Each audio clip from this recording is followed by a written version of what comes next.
আমি খুবই হতাশ। ইন্টারিম গভর্নমেন্টের চরিত্র এবং কাজকর্ম থেকে খুবই হতাশ, বিরক্ত।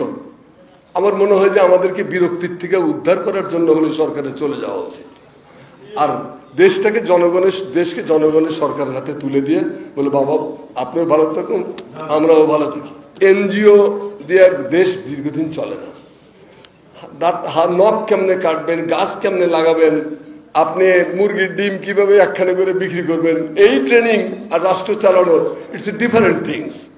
আমার মনে হয় যে এগুলো অনুধাবন করার সময় আছে। অদক্ষ, অযোগ্য এবং প্রফেসর ইউনূসের প্রতি আমার অসীম শ্রদ্ধা, কিন্তু তার চট্টগ্রাম প্রীতি এটা একেবারে অসহনীয়।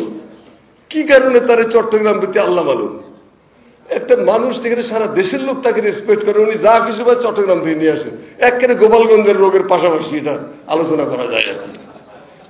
তো সেই জন্য আমি বলি যে এইরকম একটা পরিস্থিতিতে এই গভর্নমেন্ট যত তাড়াতাড়ি দূর হবে তত গালিগালাজ কম শুনবে, কারণ সময় পার হয়ে গেছে। আসলে আমরা টায়ার্ড হয়ে গেছি এই গভর্নমেন্টকে নিয়ে।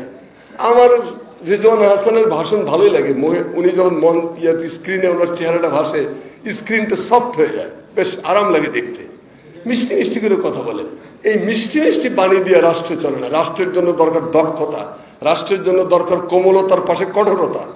আবু বকর এবং ওমর দুইটা পাশাপাশি গুণ লাগে, নইলে রাষ্ট্র চলে না। যাই হোক, আমি শেষ কথা বলে আমার কথা শেষ করে দিচ্ছি।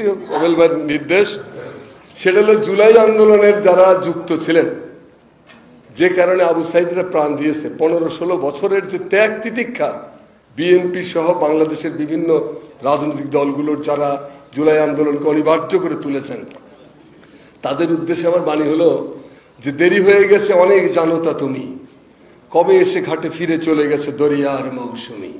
অতএব রবীন্দ্রনাথের ভাষায় শপথ নেন। রবীন্দ্রনাথকে আমি অনুসরণ করার কথা বলছি, কবিতার লাইন দুটো বলছি। লাইন দুটো কি? নিজেরা ঐক্যবদ্ধভাবে এই শপথটা নেন যে পাড়ি দিতে নদী ভাঙে যদি হাল, ছিন্ন নায়ের কাছে মৃত্যুর মুখে দাঁড়িয়ে জানিব তুমি আছো আমি আছি। এইটা যদি করতে না পারেন বাংলাদেশ থাকবে না। আমি খুবই হতাশ। ইন্টারিম গভর্নমেন্টের চরিত্র এবং কাজকর্ম থেকে খুবই হতাশ, বিরক্ত।